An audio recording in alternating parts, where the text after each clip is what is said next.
सिद्धाणं नमो सिद्धाणं नमो आयर्याणं नमो वज्रायाणं नमो लोये सव्वसाहुणं मंगलं भगवान् वीरो मंगलं गौतमो गणी मंगलं कुन्दिकुन्दाद्यो जैन धर्मोस्तु मंगलम् सर्वमंगलमांगल्यं सर्वकल्याणकारकं प्रधानं सर्वधर्माणां जैनं जयतु शासनम् अज्ञानतिमिरान्धानां ज्ञानाञ्जनशलाकया चक्षुरुन्मीलितं येन तस्मै श्रीगुरवे नमः।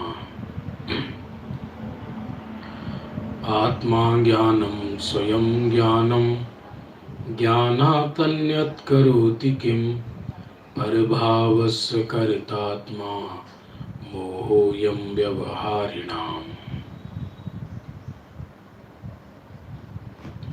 बंधु, प्रातःकाल के स्वाध्याय का समय हो चुका है।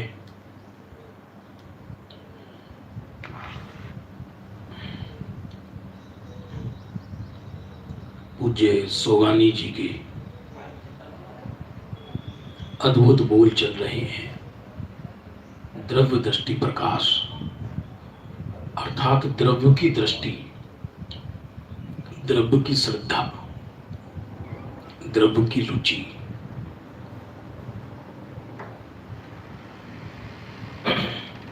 द्रव्य माने आत्म तत्व, निजात्म तत्व, उसी की श्रद्धा, उसी का ज्ञान, उसी का आचरण। लेकिन ये सब एक दृष्टि यथार्थ होने पर ही सब होता है। दृष्टि यथार्थ हो गई तो तत्काल ज्ञान भी सम्यक हो जाता है और चारित्र भी सम्यक हो जाता है। हाँ, ज्ञान पूर्ण होने में और चारित्र पूर्ण होने में, विकसित होने में समय लगता है,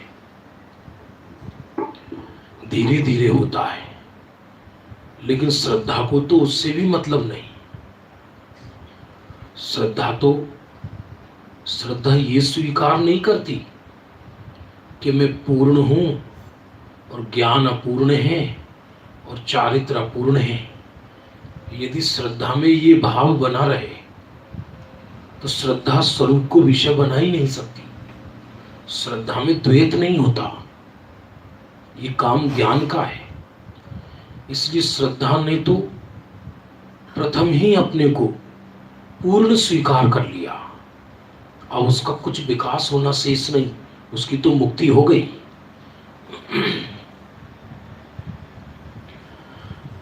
244 नंबर का बोल प्रारंभ होता है। कुछ करना नहीं है, ऐसा हर समय भाव रहना, इससे अधिक मुक्ति कौन सी है। कुछ करना नहीं है, ऐसा हर समय भाव रहना, इससे अधिक मुक्ति कौन सी है। इस स्वरूप पर दृष्टि करके बोला जा रहा है। कोई प्रमाद में पड़ा हो विषय कसायों में और इन आध्यात्मिक बोलों का छल ग्रहण करके पापाचार में जाए, उसके लिए बात नहीं है ये। कुछ करना नहीं है। क्यों? क्योंकि जब अपनी परम पारणामिक भाव पर दृष्टि गई तो बाहर क्या करना शेष रहा। क्योंकि जो करणीय मानता था वो तो स्वरूप में चला गया। जो व्यस्त बाहर में रहता था वो तो स्वरूप में चला गया। कर्तव्यों के नाम पर लिस्ट बना रखी है जीव ने, लेकिन कुछ करना ही नहीं, ऐसा हर समय भाव रहना, इससे अधिक मुक्ति कौन सी है। लोक में ऐसा होता है कि व्यक्ति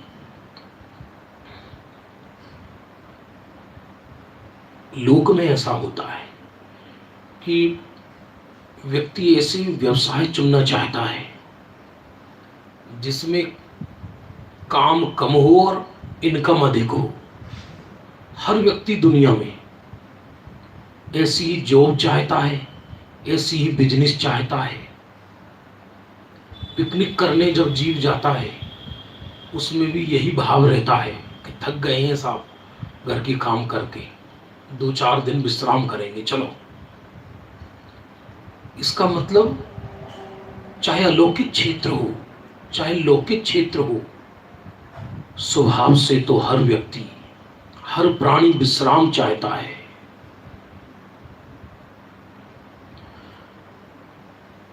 करना स्वभाव नहीं है जीव का, और किसमें करे, प्रश्न ये है किसमें करे। स्वभाव में तो कुछ करना ही नहीं है, और होने वाला परिणाम होगा, पर्याय स्वयं अपनी होने योग्य होगी, तो किसमें करे।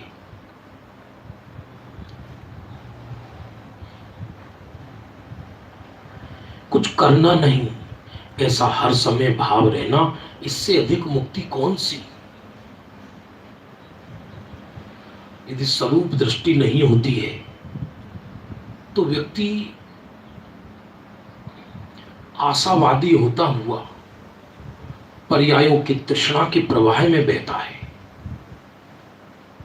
यदि स्वरूप की दृष्टि ना हो तो, स्वरूप की दृष्टि हो गई तो प्राप्त होने योग्य मिल गया ना।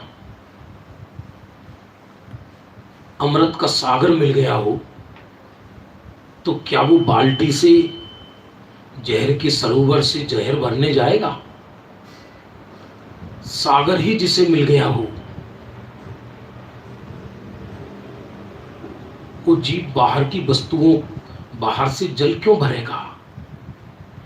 तो जब दृष्टि स्वरूप की हो गई हो, मिल प्राप्त होने योग्य प्राप्त हो गया हो, तो बाहर करने की लालसा क्यों रहेगी।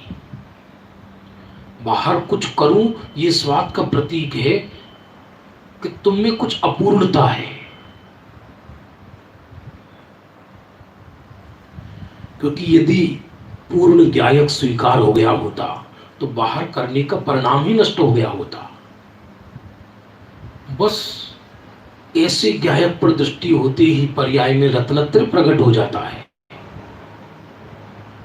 रत्नत्रय करूं करूं ऐसे भाव से रत्नत्रय नहीं होता।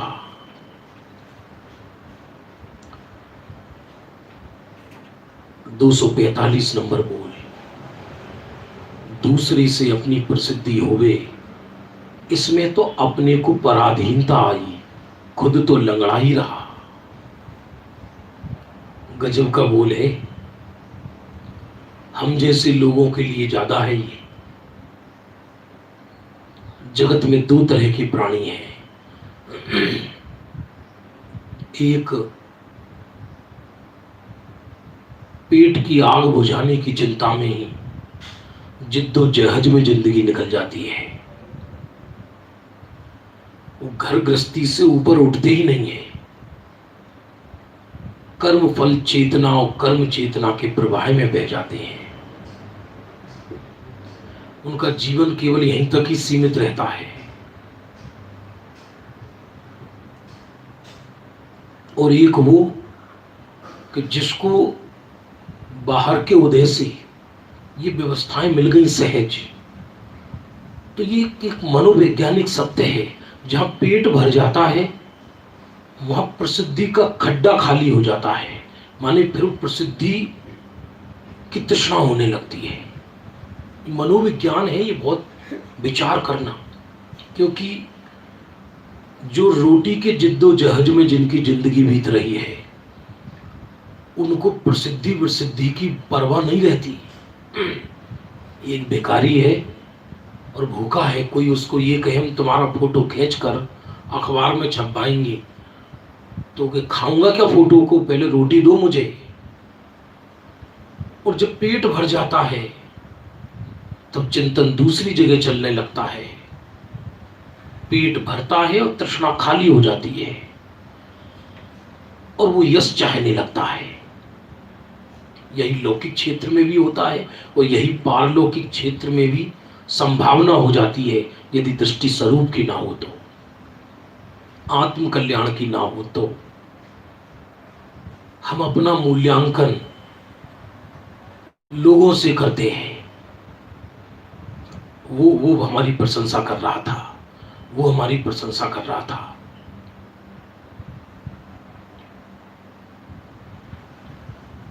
अपनी बात दूसरों को पसंद आए तो प्रसन्नता होती है, और अपनी बात खुद को पसंद आ रही है नहीं आ रही, अपनी बात श्री गुरु से मिलान करती है नहीं करती, अपनी बात ग्रंथों से मिलान करती है नहीं करती, और अपनी बात है ही कहां, वो अपना है ही क्या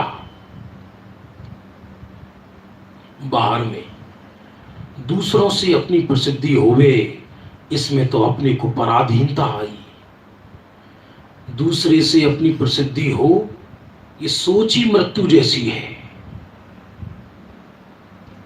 दूसरा हंसाए तो हंसते हैं, दूसरा निंदा करे तो शोकाकुल हो जाता है, दूसरा प्रशंसा करे तो बाछें खिलने लगती हैं, दूसरा टीका टिप्पणी करे तो दुखी होने लगता है।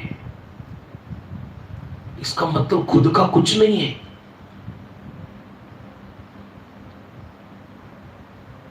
यदि गुरुदेव श्री इस भाव में बह जाते तो कभी इस सनातन दिगंबर जैन धर्म को स्वीकार नहीं कर पाते, क्योंकि प्रसिद्धि तो उधर ज्यादा थी उनकी। कोहिनूर थे काठियावाड़ के, और उस सारे शिष्य समुदाय का व्यामोह छोड़कर इधर आए। इसलिए नहीं आए कि इधर शिष्य ज्यादा मिल जाएंगे, उस समय तो कोई नहीं था, अकेले थे, निपट अकेले। इतिहास इस बात का गवाह है, साधक जब भी यथार्थ साधना के मार्ग पर आते हैं तो अकेले ही होते हैं। अकेले ही होते हैं। बाद में प्रवाह साथ आ जाए तो आ जाए।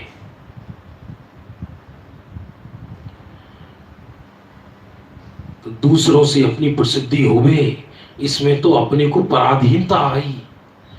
तो गुरुदेव का सहज पुण्योदय था, पवित्रता थी, योग्यता थी, तीनों का संगम था। श्रुत की लब्धि थी, मानी योग्यता थी। पुण्य इतना कि जो उनके चरणों में आए उनका हो जाए। पवित्रता इतनी कि सूखे नीम के पत्ते पर पैर न रखे। ब्रह्मचर्य का तेज इतना कि कल्पना ना कर सके कोई, परम ब्रह्म में लीन लेने वाली। ये तो गुरुदेव की बात चल रही है, तो मुनिराज कैसे होते होंगे, विचार करना। लेकिन प्रसिद्धि की रंच भी चाहत नहीं थी। गुरुदेव से बहुत सीखना बाकी है। तो दूसरों से अपनी प्रसिद्धि हुए, इसमें तो अपने को पराधीनता आई, खुद तो लंगड़ा ही रहा। ये भी एक मनोविज्ञान है। जैसे जैसे आयु बढ़ती है और कंपलसरी आवश्यकताएं जीव की पूरी हो जाती है, अर्थशास्त्र में आता है वर्णन, व्यक्ति की दो तरह की इच्छाएं होती हैं, लग्जरी डिजायर्स और एक कंपलसरी डिजायर्स। एक आवश्यक आवश्यकताएं जिसकी पूरी हो जाती है तो फिर मस्तिष्क व्यक्ति का लग्जरी हो जाता है, फिर पैसाचिकता आ जाती है वृत्ति में, फिर वो यश के लिए क्या नहीं करना चाहता। जबकि यश एक मेंटलिटी फफूंद है, ये मानसिक फफूंद है, इससे सुख दुख का संबंध है ही नहीं। और ये बड़ी उम्र में होता है, कम उम्र में नहीं होता। आपको कैसे, कि हाँ देख लो आप, क्योंकि जैसे जैसे इंद्रियां प्रौढ़ और विकसित होती हैं व्यक्ति जगत को देखता है तो यश की कामना होती है। 8 वर्ष से नीचे के बच्चे को तो यश की कामना ही नहीं होती, वो जानता ही नहीं यश क्या है। धूल में खेल रहा है वो तो पड़ा। हम कपड़ा भी दूसरों के लिए पहनते हैं, हम मकान भी दूसरों के लिए बनवाते हैं। अरे साहब, रहते तो हमें, भले ही रहते खुद हैं, लेकिन दूसरे प्रशंसा करें। नया मकान बनाया, वो गृह प्रवेश कराया और दूसरी प्रशंसा करके नहीं गई, देखकर कैसा लगा साहब, कैसा लगा साहब, बताओ तो सही, ये ईंट पत्थरा कैसे लगी। और कोई जवाब ना दे तो मायूस हो जाए, पसंद नहीं आया, बिगाड़ दिया इस इंजीनियर ने। अरे तुझे पसंद आया नहीं आया, प्रसिद्धि की भूख में ही जीवन निकल जाता है। और सुनकर आश्चर्य होगा, लौकिक क्षेत्र में प्रसिद्धि की इतनी कामना नहीं होती जितनी धर्म क्षेत्र में होती है। क्योंकि लौकिक क्षेत्र में धन की ज्यादा लिप्सा होती है और धर्म क्षेत्र में यश की ज्यादा लिप्सा होती है। और इसी से अपने को विकसित पुरुष मानता है ये जीव, जिसकी जितनी अधिक प्रसिद्धि हो जाए, प्रसिद्धि सहज हो जाए उसकी बात नहीं है। जब पुण्य और पवित्रता बढ़ेगी तो प्रसिद्धि तो होगी होगी, लेकिन उस प्रसिद्धि से अपना मूल्यांकन करे। हरिवंश पुराण की चर्चा है ये, समझने जैसी, हरिवंश पुराण की। क्योंकि लक्ष्मण श्री कृष्ण और बलदाऊ माने बलभद्र, दोनों भाई सगे, और बलभद्र और इनमें तो बहुत प्रेम होता है, बहुत प्रेम होता है। तो इतना प्रेम कि राम लक्ष्मण में तो प्रेम था ही, लक्ष्मण और बलदाऊ में भी बहुत था।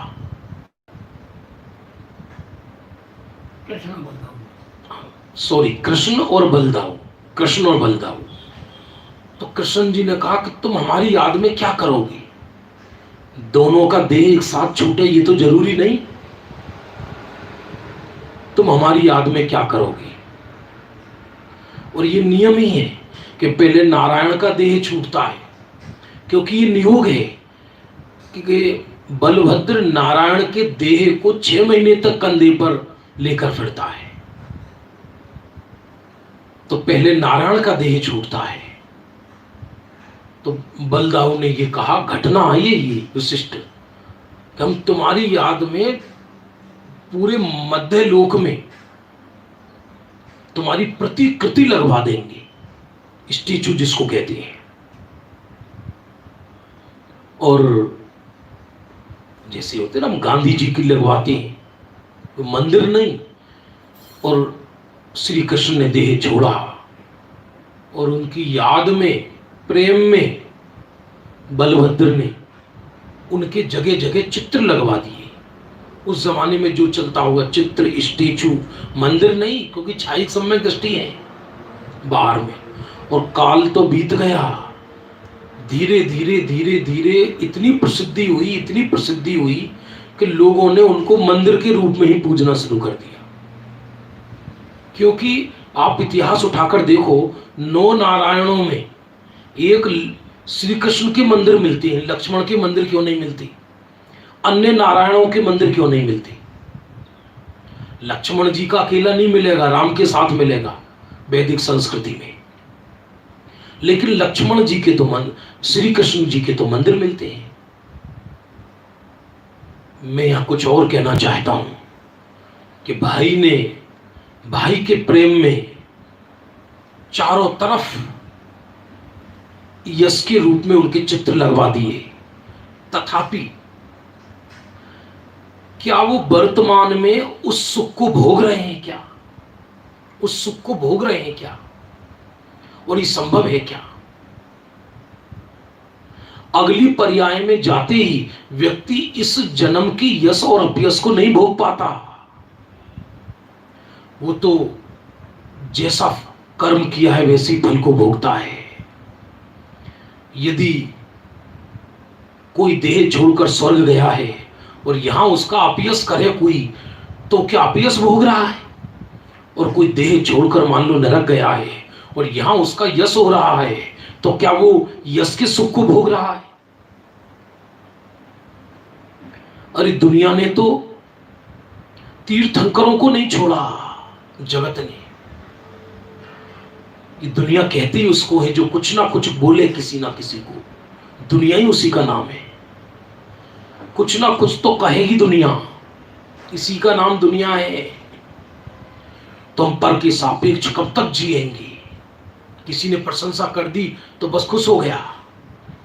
एक कैंसर रोगी जिसका अभी 2-4 दिन में देह छूटने वाला हो और उसकी जाकर कोई खूब प्रशंसा करे, तुम तो गजब स्वस्थ लग रहे हो, बड़ा गजब है, बस वो कितना मन बहलाएगा कितनी देर तक दूसरों की बातों से।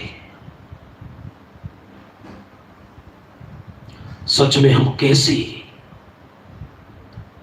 जैसा सर्वज्ञ जानते हैं हमको वैसे, सच में हम कैसे, जैसे हमको स्वप्न आते हैं वैसे, सच में हम कैसे, जैसे हम अकेले में होते हैं वैसे।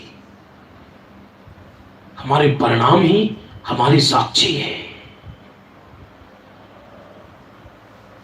और प्रसिद्धि भी चाहिए तो किससे चाहिए? दुखी दुनिया से, मिथ्यात्वी दुनिया से, जो स्वयं ही दुखी है, उनसे प्रसिद्धि चाहिए क्या हमको?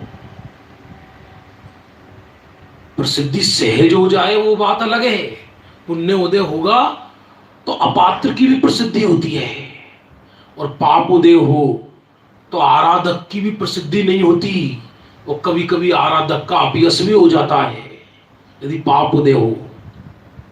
पाप परिणाम अलग चीज है और पापोदय अलग चीज है। ऐसा हो सकता है कि कोई पवित्र हो और पापोदय से उसका अपयश हो जाए, ऐसा हो सकता है। सीता जी के साथ हुआ नहीं हुआ? सेनापति ने कहा सीता जी को, तुम्हारी तो पति है ना राम, उनको समझाओ। बोले आप अयोध्या में जाकर लोगों को बोलो कि मुझसे ये दोष नहीं हुआ है, मैं निर्दोष हूं। वो कहते हैं मैं किस किस को जाके निर्दोषता का प्रमाण पत्र दूंगी, और सबसे जो मेरे को ब्याह कर लाए उन्हीं ने मुझे वन जंगल में छुड़वा दिया, तो फिर दूसरों को मैं क्या प्रमाण पत्र दूं? इसलिए ज्ञानी प्रतिकार नहीं करते। बड़ा अच्छा भूल है ये, समझने जैसा। क्या प्रसिद्धि, क्या एक सेकंड नहीं लगती धूल में मिलने में। दुनिया ऐसी है, ये जगत ऐसा है। एक कहावत है, गतानी गतको लोका, लोक जहां बहता है वहां बहता है। एकदम चढ़ाती भी है बहुत दुनिया, एकदम नीचे पटकती भी है। दुनिया का कोई धर्म नहीं होता। दूसरों से अपनी प्रसिद्धि हुए, इसमें तो अपने को पराधीनता आई। अमृत चंद्र आचार्य देव ने कहा कि आत्मा में रत्नत्रय का तेज प्रकट होना, ये प्रसिद्धि है। अपनी प्रभावना कहा इसको, प्रसिद्धि है ये। अब जगत सहज जान ले तो जान ले, न जान ले तो न जान ले। प्रसिद्धि का व्यामोह है धर्म क्षेत्र की आराधना में सबसे बड़ा बाधक तत्व है।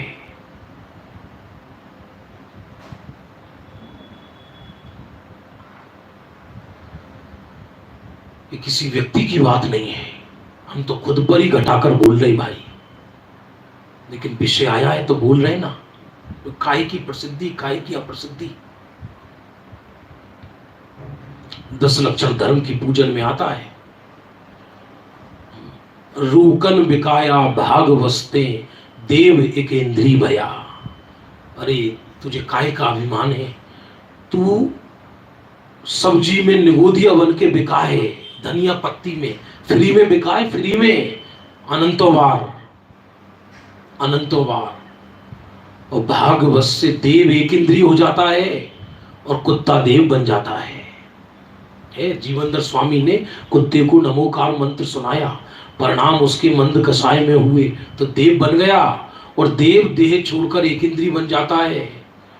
चक्रवर्ती 6 खंड का अंतर मुहूर्त बाद 7वें खंड का मालिक माने 7वें नरक पहुंच जाता है। कहां गई चक्र? सबको धरती खा गई। धरती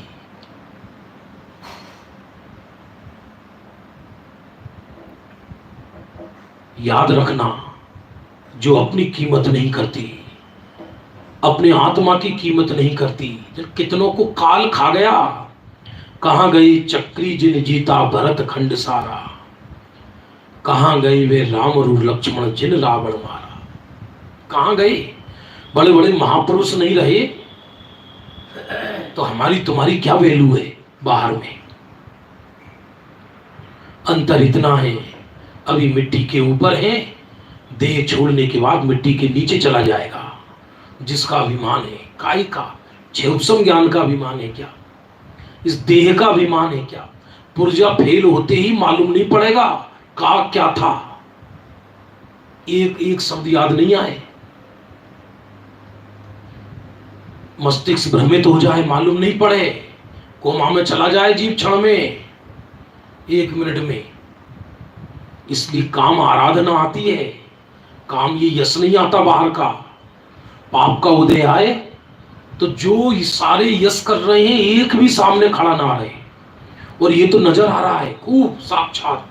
अभी दिखाया किसी ने व्हाट्सएप पर, कोई बहुत बड़ी कंपनी का मालिक, उसको कोरोना हुआ, कोरोना, तो जो चारों तरफ कर्मचारी हाथ जोड़े फिरते थे, सेठ साहब सेठ साहब सेठ साहब सेठ साहब, कोई किसी का सेठ साहब नहीं है, सबको अपना प्रयोजन सिद्ध करना है। सबको अधिक विनम्रता दिखाए, किसी को कोई व्यक्ति अधिक स्तुति करे तो समझना उसके चित्त में प्रयोजन सिद्धि की भावना है। अविनयम मूर्ख लक्षणम अति विनयम धूर्त लक्षणम। आज थोड़ा चिंतन चल रहा है इस विषय में, प्रसिद्धि के विषय में। तो वो दृश्य देखा तो मेरे तो आंखों में आंसू आ गए। वो उसकी लाश जब पैक होके आई तो उसकी बीवी, बेटियां, बच्चियां दूर खड़े रह के तड़प तड़प के रो रही हैं, और डंडे से लाशों को उससे निकाला जा रहा है। छू नहीं रहे कोई, लगो ना गले, अब तुम्हारा तो उपकार किया था ना इन्होंने, लगन लगो गले लगो। काहे का यश 1 मिनट में यश मिट्टी में मिलता है, कोई किसी को पूछने वाला नहीं। तुम योग्य हो इसलिए तुम्हारा यश हो रहा है, ऐसा नहीं। हम योग्य हैं इसलिए हमारा यश हो रहा है, ऐसा नहीं। बल्कि यश कीर्ति का उदय है तो यश होता है। हम अयोग्य हैं इसलिए हमारा अपयश हो रहा है, ऐसा नहीं। बल्कि अपयश कीर्ति का उदय हो तो अपयश होता है।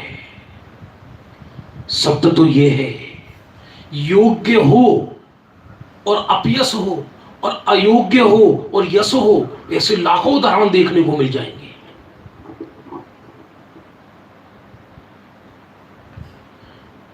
जगत में क्या वैल्यू है?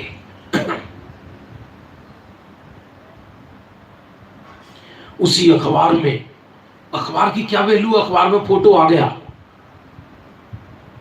पुण्य स्मृति पैसे वालों ने डलवा दिया, तो क्या उस यश को जो व्यक्ति स्वर्गवासी या नरकवासी हो गया उसको भोग रहा है क्या?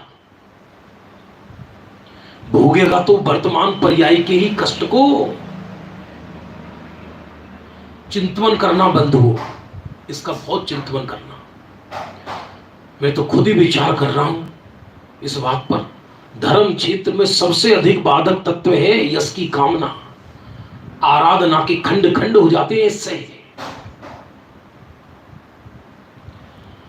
दूसरे से अपनी प्रसिद्धि होवे, इसमें तो अपने को पराधीनता आई, खुद तो लंगड़ा ही रहा। अब किसी ने ज्ञानी का सर्टिफिकेट दे दिया तो ज्ञानी हो गया, अज्ञानी का सर्टिफिकेट दे दिया तो अज्ञानी हो गया। और सर्टिफिकेट भी कौन बांट रहा है?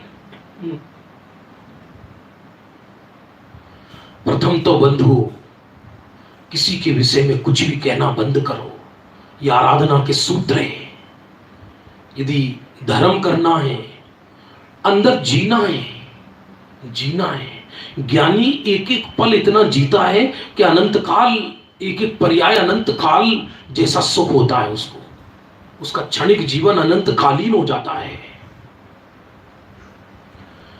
और अज्ञानी एक एक पल इतना मरता है, इतना मरता है, प्रतिपल मरता है, क्योंकि परावलंबी दृष्टि है ना उसकी। धर्म क्षेत्र को कृत्रिम नहीं बनाओ। कह दिया। कल एक चर्चा चल रही थी ऐसी ही, समझना बंधु, बहुत उत्तम आर्जव धर्म की चर्चा है। 10 लक्षण में करूंगा।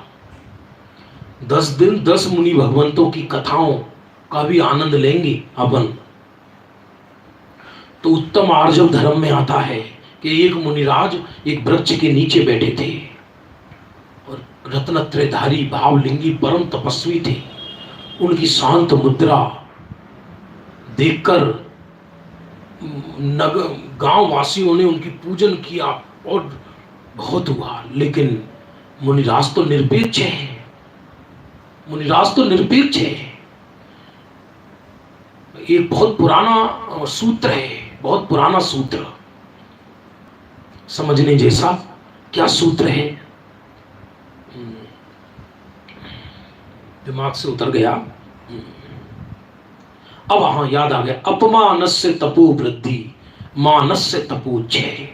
अपमान से तप की वृद्धि होती है, मान से तप का नाश होता है। ये एक सूत्र है, सूक्ति है, ये नीति है। तो मुनिराज तो वहां से चले गए। मुनिराज तो देखे कि इस गांव में अधिक प्रसिद्धि हो रही है तो जल्दी सरक लेती है वहां से, तो कहीं ऐसा ना हो कि मैं इस प्रसिद्धि में अटक जाऊं, इसलिए आगे चले जाते हैं। अब उसी सकल के दूसरे मुनिराज जो कि मिथ्या दृष्टि थे और वहां आकर बैठ गए। क्रियाओं में भी उनका जीवन सही नहीं था। अब वैसी सूरत वैसा ही सकल सगे भाई रहे होंगे, ग्रंथों में आती है कथा। तो नगरवासी दूसरे दिन भी पूजन करने आई। उन्हें थोड़ी मालूम था वो मुनिराज चले गए वहां से। तो देखा तो अरे मुनिराज बैठे, तो फिर उनका जोर से यश हुआ, गजब का। वहां से देवगण जा रहे थे आकाश से। उन्होंने कहा धन्य है ये मुनिराज, गांव वाले इनकी पूजन वंदना कर रहे हैं। फिर एक केवली से जाकर पूछा कि प्रभु, हमने रास्ते में एक साधक को देखा, तो बताओ परम तपस्वी वो देह छोड़कर कहां जाएंगे? तो भगवान की दिव्य ध्वनि से सहज समाधान हुआ कि जिस पेड़ के नीचे बैठे हैं उस पेड़ में जितने पत्ते हैं उतने भव उनके शेष हैं अभी। अरे रे रे रे रे, जिस पेड़ में जितने पत्ते हैं उतने भव अभी शेष हैं भव्य, क्योंकि वो दूसरे थे। यदि मुझ में योग्यता नहीं है, पवित्रता नहीं है और जगत मेरा यश करता है और मैं चुपचाप सुनता हूं, तो समझना अनंतानुबंधी मायाचारी है। और भाषा क्या बोलते हैं हम क्या करें? हम क्या किसी को कह रहे हैं कि हमारा यश करो? और कोई अपयश करे तो अंदर में उद्विग्न होता है जीव, तो अपनी सफाई प्रस्तुत करता है। नहीं, किसने कहा हम एक एक को देख लेंगे? किस एक एक को देखोगे? निंदा हो तो प्रतिकार करता है, निंदा हो तो अपनी स्पष्टीकरण देता है, लोगों पे क्रोध करता है, गुस्सा होता है। नहीं, हम ऐसे नहीं है। और यश हो और वो गुण भी ना हो तो अंदर ही अंदर मुदित होता है। ऐसा जगत में कौन मिला सूरवीर? किसी ने किसी को खरी खोटी सुनाई हो, निंदा की हो, अपयश किया हो, वो लिखकर उसने अपने घर की दीवार पर टांगा हो, यश के प्रमाण पत्रों को, यशांजलि, विनयांजलि, फलानांजलि, ढिकानांजलि, इनको तो आदमी अपनी दीवारों पर टांगता है।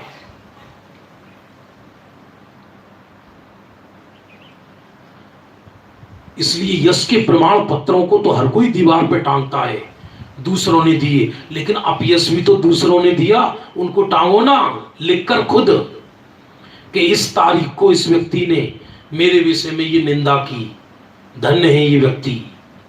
निंदक नीरे राखिए आंगन कुटी छवाए, बिन पानी साबुन बिना निर्मल करे सुभाए। कबीरदास जी का दुआ है। आज सहज ही विचार आ रहा है ऐसा, इसलिए आगे बढ़ा ही नहीं, मैं चलते हैं आगे। दूसरे से अपनी प्रसिद्धि हुए, इसमें तो अपने को पराधीनता आई, खुद तो लंगड़ा ही रहा, खुद तो लंगड़ा ही रहा मैं।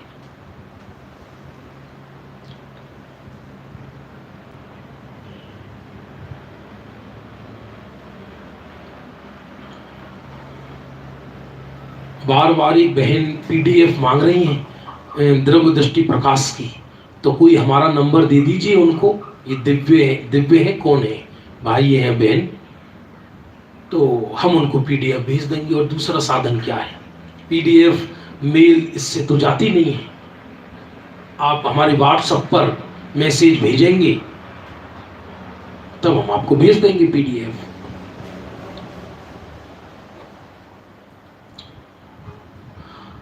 हाँ जी, आगे चलो।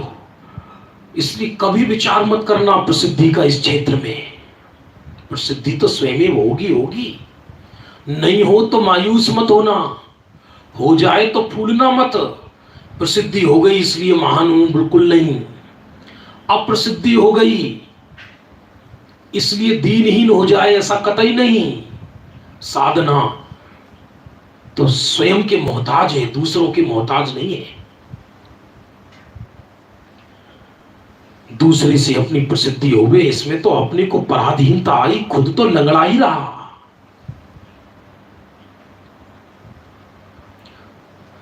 विचार आ रहे हैं, आज आगे बढ़ नहीं रहा सूत्र। जैसे जंगल में एक गधा बैठा हो और 100 गधे मिलकर ये कहें कि नहीं तुम घोड़े हो, नहीं तुम घोड़ा हो, नहीं तुम घोड़ा हो, और एक घोड़े को, एक घोड़ा फंस जाए गधों के बीच में, तो सारे गधा उसको गधा कहने लगे, तो क्या गधे को घोड़ा कहने लेने से वो घोड़ा बन जाएगा, या घोड़े को गधा कह देने से वो गधा बन जाएगा? क्या परसापेक्ष है वस्तु? जो अभी हमारे तीर्थंकर सिद्ध शिला पर बैठे हैं, वर्तमान 24 हम जिनको कहते हैं, वर्तमान में उनका स्वरूप से नादान, स्वरूप को नहीं समझने वाले, उनकी भी निंदा करते हैं। बोलो आप। और वो सिद्ध शिला पर अनंत सुख भोग रहे हैं।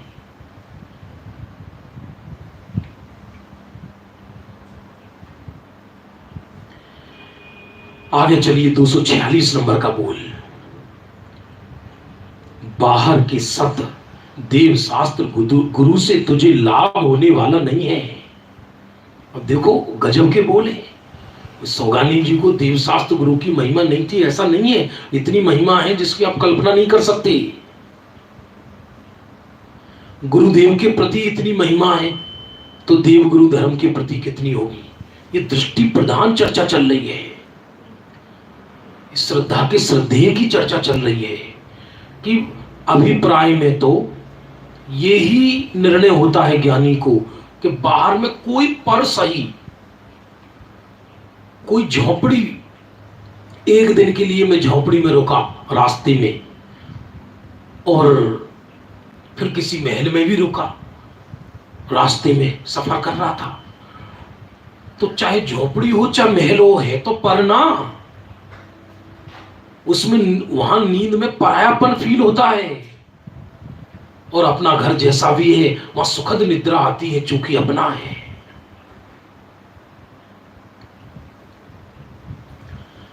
दूसरे से अपनी प्रसिद्धि, ये बाहर के सत देव शास्त्र गुरु से तुझे लाभ होने वाला नहीं।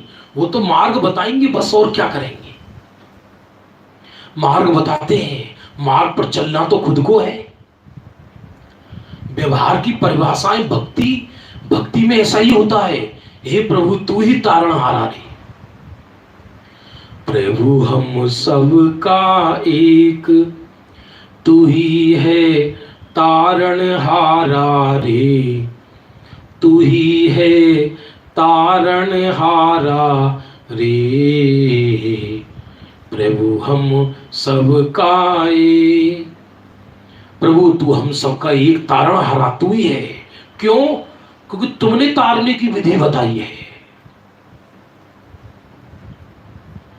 विधाता शिव पथ के तुम एक, पड़ा में तस्कर दल के हाथ।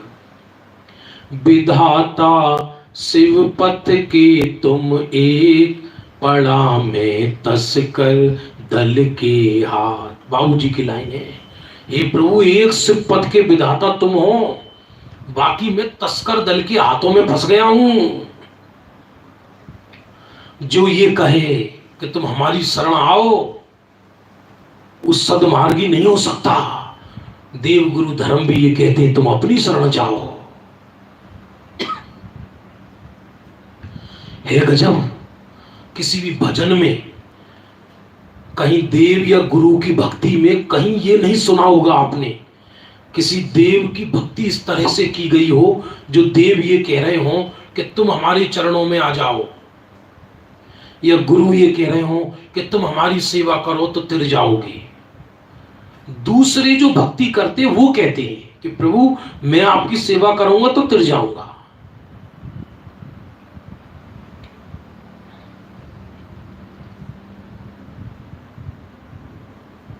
देव शास्त्र गुरु तेरे सत से ही तुझे लाभ है, दूसरे के सत से मुझे लाभ नहीं। बाहर के सत से लाभ होवे तो क्या तू स्वयं सत नहीं है? सब अपने अपने सत का भोक्ता है, कोई किसी बाहर के सत का भोक्ता नहीं है। एक रात किसी को चक्रवर्ती के महल में रुकने का अवसर मिल जाए, है वो झोपड़ी वासी, तो क्या उसके महल के सुख को वो भोगता है? महल के सुख को नहीं भोगता, अपितु अंदर उसके चित्त में निराशा आती है। इसके पास इतना वैभव है और मेरे पास नहीं है।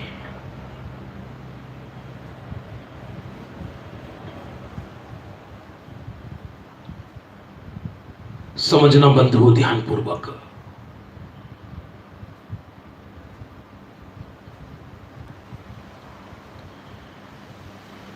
बाहर के सत से होवे तो क्या तू स्वयं सत नहीं है? आगे वस्तु और वस्तु में एकाग्रता, तनाव, खिंचाव, बस यही दो बातें हैं। वस्तु और वस्तु के अंदर खिंचाव, एकाग्रता। वस्तु और वस्तु में एकाग्रता। वस्तु माने आत्म द्रव्य में परम पदार्थ। पायो जी मैंने परम पदार्थ, पायो पायो जी मैंने परम पदार्थ पायो। प्राचीन कवि का भजन है, वहां परम पदार्थ देव शास्त्र गुरु को कहा। व्यवहार से देव शास्त्र गुरु परम पदार्थ हैं, क्योंकि वो परमात्मा को बताते हैं, और निश्चय से मैं स्वयं परम पदार्थ हूं। वास्तव में वस्तु और वस्तु के प्रति एकाग्रता, बस ये दो बातें हैं। एकाग्रता होते होते मुक्ति हो जाती है।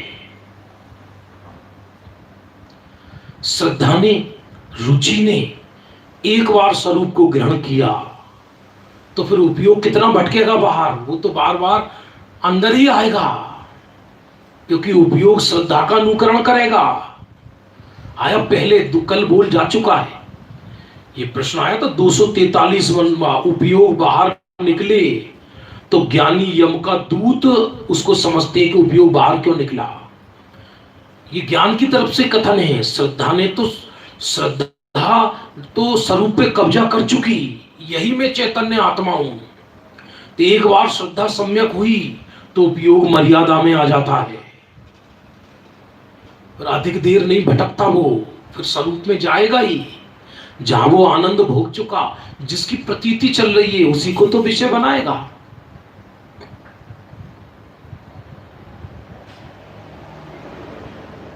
एकाग्रता होते होते मुक्ति हो जाती है। उसे मुक्ति की तरफ खिंचाव नहीं है, खिंचाव तो स्वरूप की तरफ है, मुक्ति तो फल है।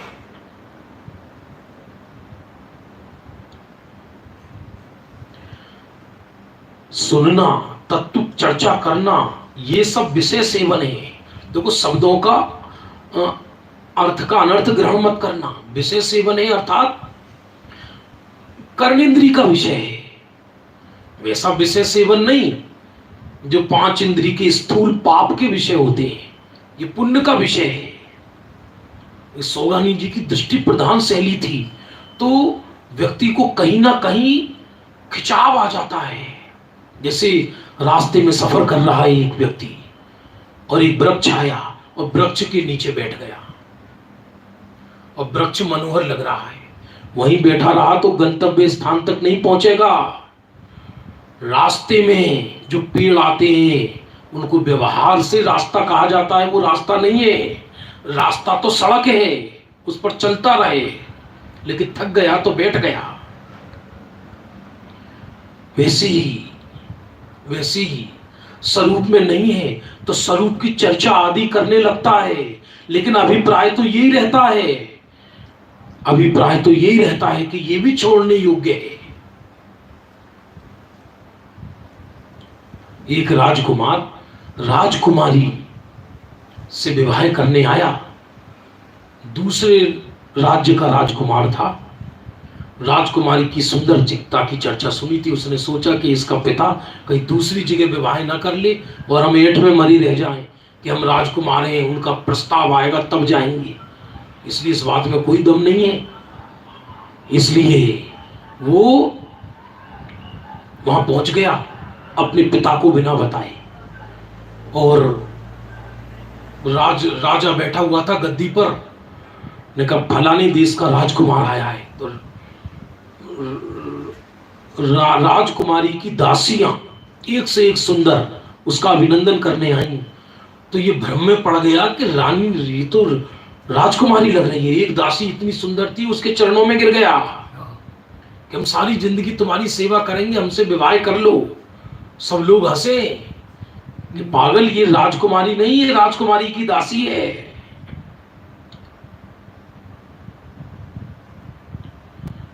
राजकुमारी की दासी है ये। तो जो दासी पर ही रीझ जाए उसे राजकुमारी कहां से मिलेगी? तो जिसको रास्ता व्यवहार से कहा, वास्तव में रत्नत्रय मुक्ति मार्ग है। रत्नत्रय, वो भी निश्चय रत्नत्रय।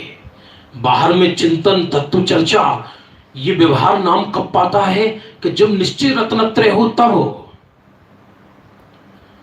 अथवा सम्यक सन्मुख की तत्व चर्चा आदि ये व्यवहार नाम इसलिए पा जाती है क्योंकि वो उसको स्वरूप मिल जाता है।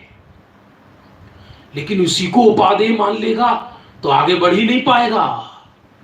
रास्ता फलांते जा रहा है, बहुत दूर गांव है, और रास्ते में जामुन का पेड़ आया, जामुन ही तोड़ने में लग गया और रात हो गई,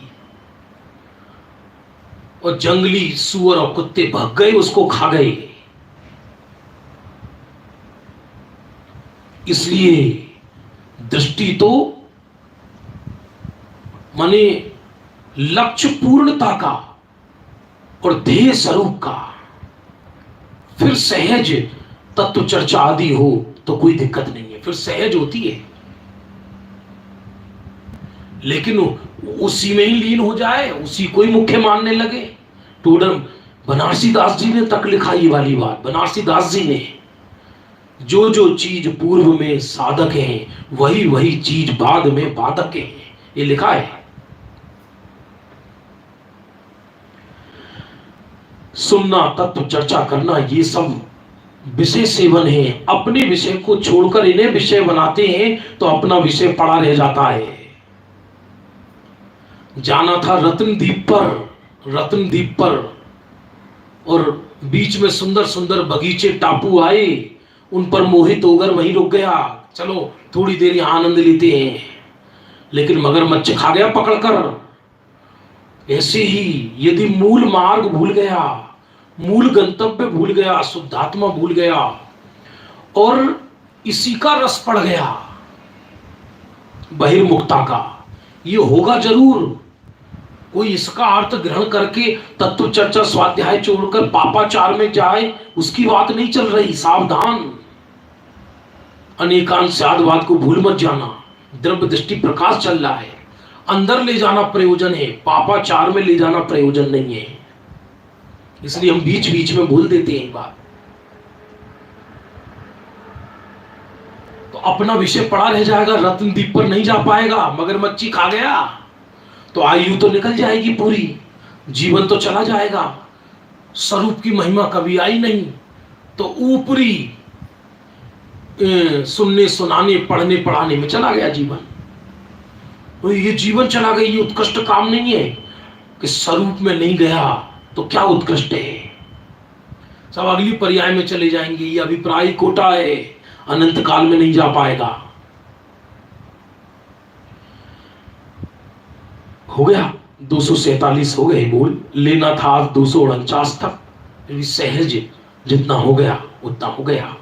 शेष चर्चा कल करेंगे। रात्रि काल में अभी चर्चा संग्रह में अंतिम चर्चा चल रही है और उसमें मुनि राजों की इतना सुंदर अद्भुत वर्णन चल रहा है कि आनंद आ जाए।